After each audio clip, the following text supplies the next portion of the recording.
بالله من الشيطان الرجيم. بسم الله الرحمن الرحيم. السلام عليكم ورحمة الله وبركاته. الحمد لله الذي نحمده ونستعينه ونستغفره ونستهديه ونتوكل عليه ونعوذ بالله من شرور أنفسنا ومن سيئات أعمالنا. من يهده الله فلا مضل له ومن يضلل فلن تجد له وليا مرشدا. أشهد أن لا إله إلا الله وأشهد أن محمدا رسول الله صلى الله عليه وسلم لا نبي ولا رسول بعده. قال الله تعالى في القرآن الكريم: أعوذ بالله من الشيطان الرجيم. بسم الله الرحمن الرحيم. قل أوحي إلي أنه استمع نفر من الجن فقالوا إنا سمعنا قرآنا عجبا يهدي إلى الرشد فآمنا به ولن نشرك بربنا أحدا وأنه تعالى جد ربنا ما اتخذ صاحبة ولا ولدا. Sadaqallahul azim. Bapak-bapak, ibu-ibu, hadirin dan hadirat sekalian, sidang jemaah salat zuhur yang mudah-mudahan dimuliakan Allah. Kali ini kita akan berinteraksi dengan ayat-ayat firman Allah yang baru saja kita bacakan. Itu adalah ayat-ayat firman Allah yang terdapat dalam sebuah surat. Allah beri nama suratnya dengan surat Jin, surah yang ke-72 di dalam Al-Quran. Surat ini diterima Nabi Muhammad sebelum Nabi hijrah ke Madinah, kira-kira setelah tahun ke-10 dari kenabian. Waktu itu Nabi Muhammad salat subuh. Karena 2 rakaat pendek, Nabi jadi imam memanjangkan ayat-ayatnya. Setelah selesai salat subuh, berzikir, berdoa, sebagian sahabat ada yang sudah pulang. Di waktu itulah Allah menginformasikan kepada Nabi Muhammad, ternyata waktu Nabi jadi imam salat subuh tadi, ada segerombolan jin yang juga mendengarkan dengan tekun bacaan-bacaan imam tadi. Oleh karena itu, informasi itu disampaikan Allah kepada Nabi. Karena Allah menyampaikan informasi itu kepada Nabi dalam bentuk ayat-ayat firman-firman Allah yang terekam dalam sebuah surat. Allah beri nama surat dari surat Jin, maka rekaman itu dapat pula kita nikmati hingga saat ini. Itulah dia ayat-ayat yang terdapat dalam surah Jin yang Allah Subhanahu wa taala turunkan firman-Nya. Ayat pertama, qul uhiya ilayya annahu istama'a nafarun minal jin faqalu inna sami'na qur'anan ajaba. Perkataan qul uhiya itu artinya, katakan wahai Muhammad, telah diwahyukan kepadaku. Jadi wahyu itu memang informasi yang sangat cepat. Nabi saja tidak tahu kalau pagi subuh hari itu ada segerombolan jin yang juga ikut mendengarkan dengan tekun bacaan imam. Dari mana Nabi Muhammad tahu? Dari Allah yang memberitahu. Proses pemberitahuan ini disebut dengan wahyu. Qul uhiya ilayya annahu istama'a nafarun minal jin. Katakan wahai Muhammad, telah diwahyukan kepadaku informasi yang begitu cepat, annahu istama'a nafarun minal jin, bahwa telah mendengarkan dengan tekun. Istama'a itu ada penambahan 2 kata, istama'a, tiga tambahannya dari perkataan sebelumnya, akarnya dari sami'a. Bapak Ibu pernah mendengar sami'allahu liman hamidah. Sami'a itu telah mendengar. Istama'a itu pendengarannya dengan penuh perhatian, dengan sangat tekun. Istama'a nafarun minal jin telah mendengarkan dengan tekun nafarun minal jin. Nafar itu adalah segerombolan, sekelompok dalam bentuk grouping. Ada yang berpendapat nafar itu bermula dari 3 maksimal 10. Ada yang berpendapat nafar itu bermula dari 3 sampai jumlah tak terbatas. Tapi yang pasti, jin yang mendengarkan dengan tekun bacaan imam ini bukan sendiri, bukan 2 orang jin, bukan 2 ekor jin, tetapi segerombolan yang menunjukkan grup yang baik. Istama'a nafar minal jin. Perkataan jin, Bapak Ibu sekalian, secara bahasa dia berakar dari perkataan janana, karena nun tasdid itu menunjukkan double nun. Janana pada mulanya itu artinya terhalang, tertutup. Itu sebabnya dalam bahasa Arab janin, nampak janin, tidak nampak, dia berada pada tempat yang kokoh kecuali pakai alat mikroskop dan alat pembesar. Itu sebabnya disebutkan surga. Surga itu jannah, juga berakar dari kata janana. Ada yang pernah melihat surga? Ada yang balik dari surga? Tidak ada, tidak nampak. Dengan apa melihat surga? Mata hati keimanan.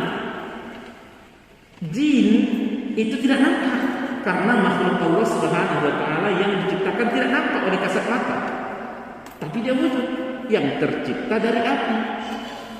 Jadi kalau ada yang berkata, si anu kemarin melihat jin, si anu memelihara 3 ekor jin, dia menangkap sekian ekor, dia orang yang ditipu oleh jin. Oleh karena itu Bapak Ibu, saya cenderung dengan pendapat yang berkata bahwa jin itu tidak nampak oleh kasat mata. Kalau nampak berwujud, itu bukan lagi jin namanya.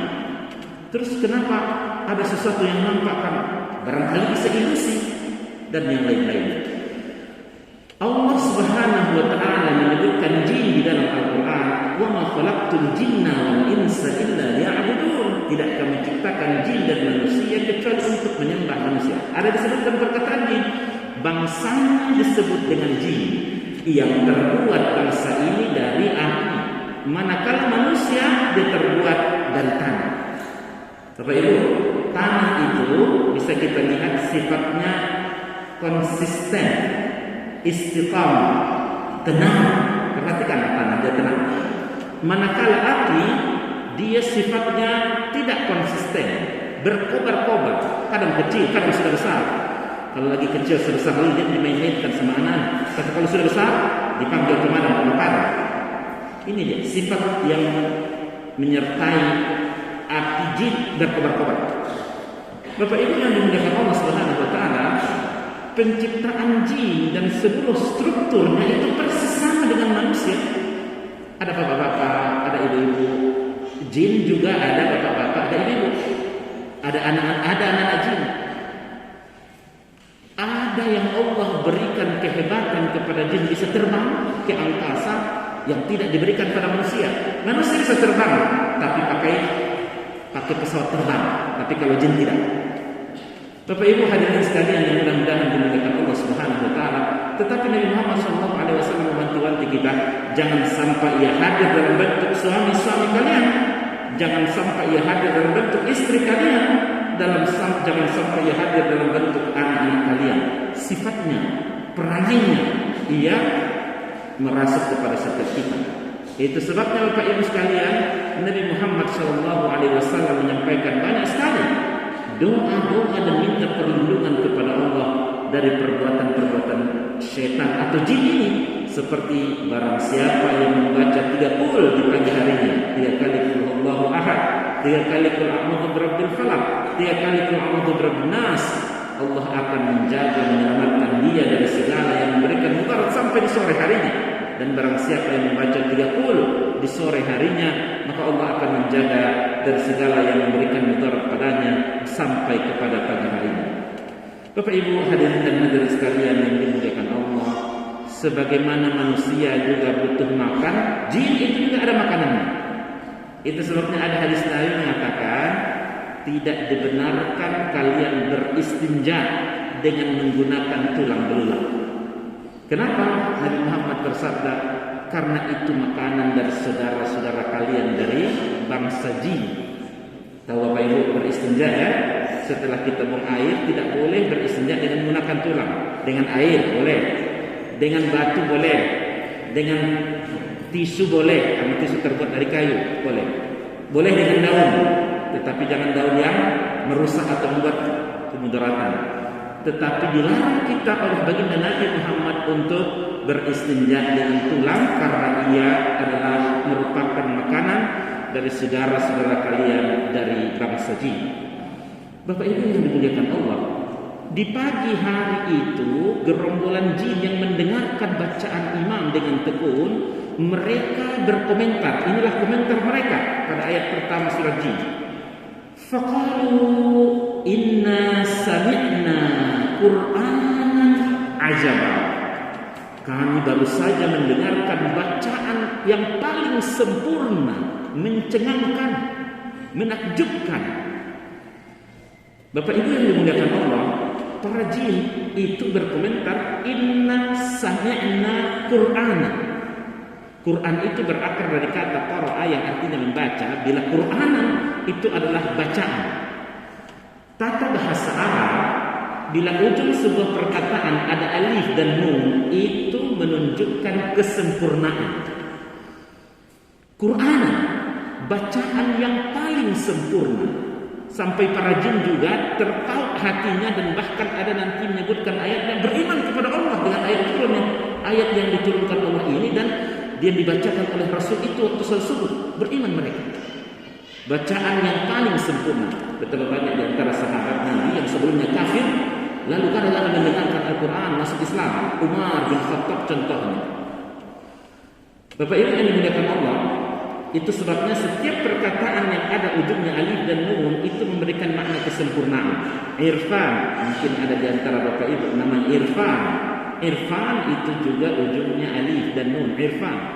Irfan berakar dari kata arafa ya'rifu, pengetahuan yang paling sempurna. Allah menyebutkan dalam Al-Quran kehidupan akhirat itu hayawanan, kehidupan yang paling sempurna. Kenapa disebut akhirat itu kehidupan paling sempurna? Karena kehidupan akhirat itu tidak ada matinya lagi. Kehidupan abadi selama-lamanya. Allah juga menyebutkan dalam Quran syaitanan. Ada ujungnya juga alif dan nun. Itu juga menunjukkan kesempurnaan. Apanya yang sempurna dari syaitan? Pembangkangannya. Pembangkangan syaitan itu paling sempurna. Kenapa? Ia tidak mau ingin sendirian masuk neraka. Ia ingin lebih banyak orang masuk neraka dan mengkader orang yang juga memasukkan orang lain ke neraka. Itulah disebut syaitan itu dengan syaitan karena penyimpangannya atau pembangkangannya paling sempurna. Bapak-bapak, ibu-ibu, hadirin dan hadirat sekalian sidang jemaah zuhur yang mudah-mudahan dimuliakan Allah. Lalu ayat-ayat yang dibaca Nabi waktu salat subuh itu mengantarkan mereka yahdi ila rusdi. Itu ayat-ayat telah mendorong mengarahkan kami mendapatkan petunjuk. Logika akal menangkap, hati juga menjawab sehingga fa'amanna bihi walan nusyrika bi rabbina ahada. Kata para jin, ini komentar jin. Semua yang ada pada ayat-ayat ini adalah komentar jin yang direkam oleh Allah. Allah menyampaikan kepada Nabi dalam bentuk ayat-ayat firman-firman. Kata jin ini, kami telah beriman dengan ayat-ayat yang turun itu. Walan nusyrika bi rabbina ahada. Sekali-kali kami tidak akan sekutukan Allah dengan yang lainnya. Bapak Ibu yang dimuliakan Allah Subhanahu wa taala, sebagaimana di antara kita ada yang beriman, ada yang kafir, ada yang taat, ada yang tidak taat, maka dalam bangsa jin juga ada yang saleh, ada yang tidak taat. Lalu yang mendengarkan dengan tekun bacaan imam di pagi hari itu, mereka akan kembali ke kaumnya dan mendakwahkan Islam kepada bangsa-bangsa jin. Di antara hikmah turunnya surat ini kepada Nabi Muhammad yang Allah beri nama suratnya dengan surat jin, Allah ingin memberitahu Nabi Muhammad, "Hei Muhammad, beritahu musyrikin Mekah itu, apalagi yang membuat mereka tidak mau mendengarkan akar Al-Quran ini? Apa yang menghalangi mereka untuk mendapatkan hidayah? sementara dari bangsa jin saja mau mendengarkan Al-Quran, dan dengan Al-Quran mereka beriman kepada Allah Subhanahu wa Ta'ala. Pesan-pesan inilah yang Allah ingin sampaikan kepada musyrikin Mekah dengan turunnya wahyu Allah, informasi yang begitu cepat bahwa ada segerombolan jin yang mendengarkan dengan tekun bacaan-bacaan Nabi Muhammad Imam, lalu membuat mereka beriman kepada Allah. Masih komentar jin itu berkata pada ayat berikutnya, wa annahu ta'ala jaddu rabbina mattakhadha sahibatan wala walada. Kata para jin ini, itu Tuhan yang diagungkan, yang menurunkan ayat-ayat itu adalah maha tinggi, yang ketinggiannya tidak dapat digapai oleh satu apapun. Mattakhadha sahibatan wala walada. Dia tidak butuh istri, teman pendamping. Juga dia tidak butuh pada anak. Kenapa bapak-bapak kawin? Karena ada kebutuhan untuk menyalurkan biologisnya. Kenapa bapak-bapak perlu anak? Karena suatu hari nanti anak-anak itu akan menjaga, memeliharanya ketika kita dewasa atau ketika kita sudah tua. Apakah Allah juga punya kebutuhan yang sama seperti tidak punya kebutuhan seperti itu? Ini diungkapkan oleh para jin seperti demikian, yang menguatkan kita bahwa di kalangan jin juga ada yang beriman dengan Allah Subhanahu wa Ta'ala. Jangan sampai kalah kita dengan para jin yang juga mendapatkan hidayah dari Allah Subhanahu wa Ta'ala. Pesan inilah yang Allah sampaikan pada permulaan dari surah jin ini. Mudah-mudahan Allah Subhanahu wa Ta'ala memberikan kekuatan kepada kita untuk mengamalkan akan nilai-nilai yang ada di dalam